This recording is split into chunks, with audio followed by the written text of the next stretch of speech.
राष्ट्रपति महोदय महामहिम राज्यपाल महोदय ने अपने अभिभाषण के 168 बिंदु के सरकार के विकासवादी विजन को परिभाषित किया है। मात्र 1 वर्ष के कार्यकाल में ही यशस्वी युवा मुख्यमंत्री श्री भजनलाल शर्मा ने अपने सांगठनिक अनुभवों के आधार पर राज्य के विकास की जो ठोस आधारशिला रखी, उसकी जितनी प्रशंसा की जाए उतनी कम है। आदरणीय प्रधानमंत्री श्री नरेंद्र मोदी जी के कुशल नेतृत्व में विगत वर्षों में हमारे देश व राजस्थान प्रदेश के ने अद्भुत प्रगति अर्जित की है।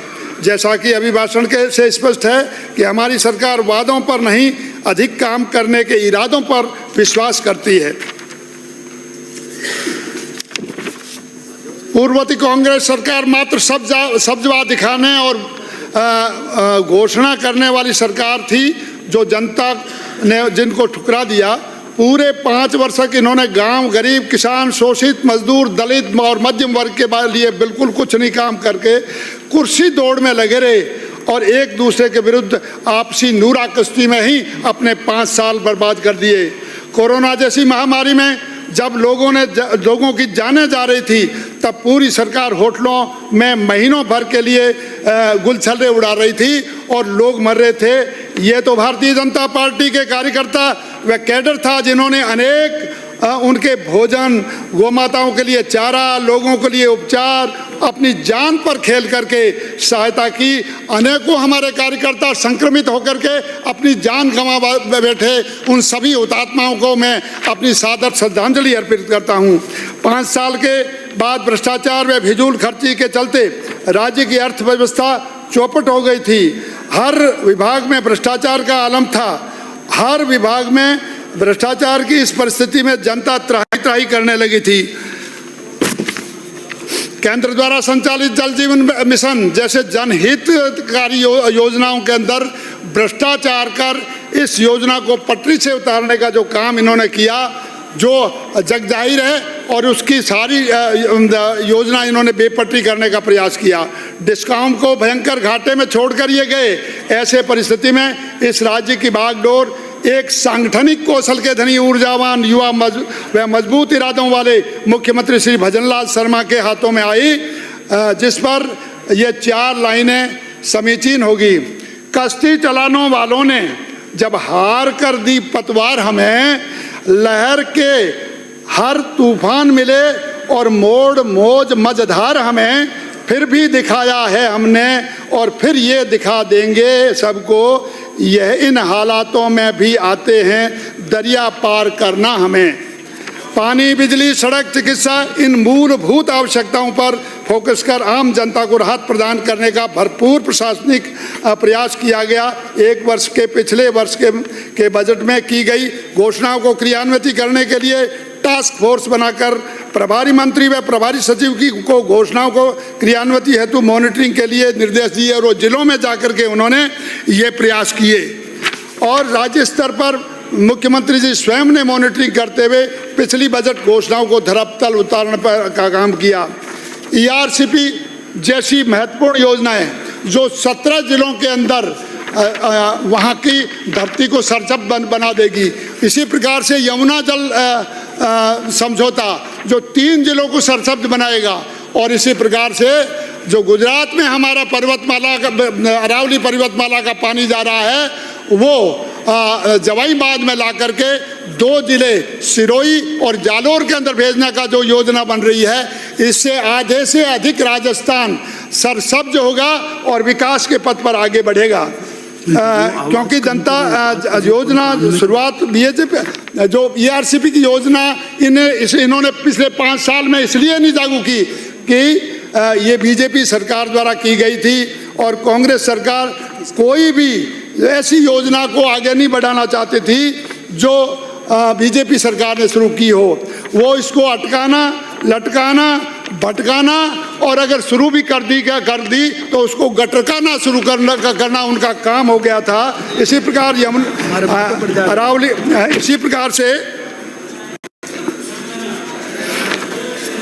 यूँ कहें तो अतिशयोक्ति नहीं होगी इसकी। श्री भजनलाल शर्मा इस आधुनिक राजस्थान के भागीरथ हैं। सरकार के माननीय सदस्य थोड़ी आवाज कम करें। चार पंक्तियां कहना चाहता हूं। कुछ तो फूल खिलाए हों हमने और कुछ फूल खिलाने हैं। मुश्किल ये है कि बाग में अब तक कांटे कई पुराने हैं और उन्हीं कांटों को एक तरफ करते हुए पश्चिमी राजस्थान में भी हम एक बहुत बड़ी मांग करना चाहते हैं कि ईआरसीपी की तरह ही हमारे WRCP योजना ला करके पश्चिम राजस्थान की धोरों की धरती को सरसब्ज करने का काम माननीय मुख्यमंत्री जी करेंगे। माननीय भारतीय जनता पार्टी की पिछली सरकार के कार्यकाल में जब पार्टी ने सत्ता संभाली, देश के 18,000 गांव बिना बल्ब के थे, तो प्रधानमंत्री नरेंद्र मोदी जी ने दीनदयाल ग्राम ज्योति योजना के तहत प्रत्येक घर को कनेक्शन देने का काम किया। यह योजना पूर्णता की ओर थी कि राज्य सरकार बदल गई और उन्होंने कोई भी योजना चाहे जनहित की भी हो, बीजेपी द्वारा शुरू की गई योजना को बंद करने का काम किया और प्रत्येक ग्राम पंचायत के अनेक लोग इनसे वंचित रह गए थे। ऐसी परिस्थिति में उन्होंने इसको बंद कर दिया। प्रधानमंत्री ने दोबारा सौभाग्य योजना के द्वारा उनको कनेक्शन देने के लिए कहा, परंतु उसके अंदर भेजी गई राशि भी इन्होंने वापस लौटा दिया और कह दिया गया सभी कनेक्शन कर दिए गए। एक बार पुनः 2 बार उन्होंने सौभाग्य योजना के तहत प्रधानमंत्री जी ने राशि भेजी, पर इनको तो वो काम करना नहीं था। सरकार ने अब वादा किया है कि 2027 तक किसानों को बिना दिन में सिंचाई हेतु बिजली देंगे। बड़े बड़े सौर ऊर्जा संयंत्र लगाए जा रहे हैं। इसमें पश्चिमी राजस्थान हमारा एक ऊर्जा की दृष्टि से पावर इंजन का काम करने वाला है।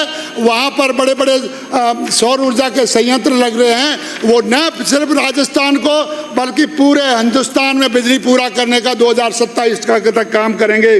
कुसुम योजना के तरफ अपनी बंजर भूमि पर सौर ऊर्जा संयंत्र लगाकर किसान भी हमारा ऊर्जा दाता बन रहा है। किसान भी प्रधानमंत्री सूर्य घर योजना के तहत रूफटॉप सोलर सिस्टम लगाकर फ्री बिजली देने का काम भी सरकार त्वरित गति से कर रही है। इस प्रकार किसानों को 2027 में दिन में बिजली देने का काम सरकार करने वाली है।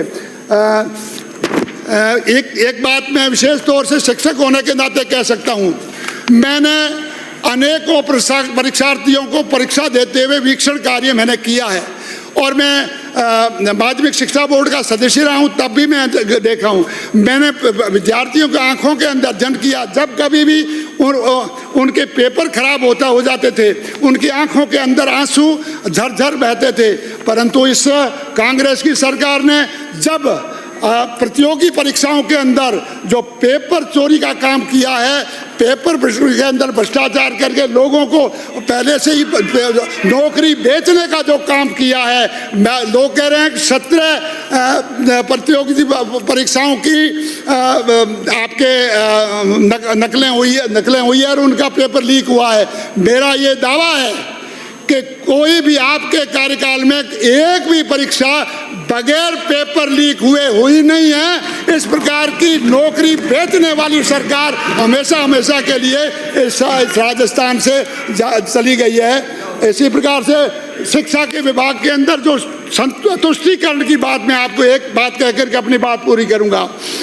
तुष्टीकरण का ये आलम है कि आपने हर गांव का पंचायत के अंदर एक महात्मा गांधी अंग्रेजी विद्यालय खोलने का वो किया था। आपने उससे हमारे ही विद्यालयों के ऊपर अंग्रेजी विद्यालय का लटका करके बोर्ड, और उन्हीं अध्यापकों के द्वारा जो खुद अंग्रेजी माध्यम की कभी पढ़ाई नहीं की, उन्हीं अध्यापकों द्वारा हमारे स्टूडेंट्स का है जो भाग्य खराब कर रहे थे। आपने मेरे वहाँ पर एक होपालडी नाम का ग्राम पंचायत है, उसमें एक लाल खां की होपालडी 5000 की जनसंख्या वाला गांव है। उस गांव के अंदर वो विद्यालय न खोल करके 50 डाणियों वाला एक लाल खां की डाणी का वो स्थान है, वहां पर जाकर के एक अंग्रेजी विद्यालय खोल दिया। कौन जाएगा, कौन अपनी बेटी को उन घरों के बीच में भेजेगा? इस प्रकार के काम हो रहे। इनको माननीय शिक्षा मंत्री महोदय, आप इसकी जांच करवाइए और सभी तरह यहाँ पर इस तरह की योजना के द्वारा जिन्होंने स्कूल खुलवाए प्लीज और स्कूलों के अंदर समाप्त कीजिए। इस प्रकार की तुष्टिकरण की स्थिति पैदा की है। आयुष्मान भारत के तहत नागरिकों को फ्री इलाज के लिए अभी बताया कि कैंसर तक के इलाज के लिए जहां पर अधिक संख्या में कैंसर रोगी है वहां पर भी आपने खुलवाया। यहाँ तक कि श्रीमती इंदिरा मीणा के उपचार की बात छोड़िए, पशुओं और गौ माता के स्वास्थ्य के बारे में भी समाप्त कीजिए। चिंता कर रही है। समाप्त कीजिए। पशुओं की चिकित्सा के लिए कॉल सेंटर सभापति महोदय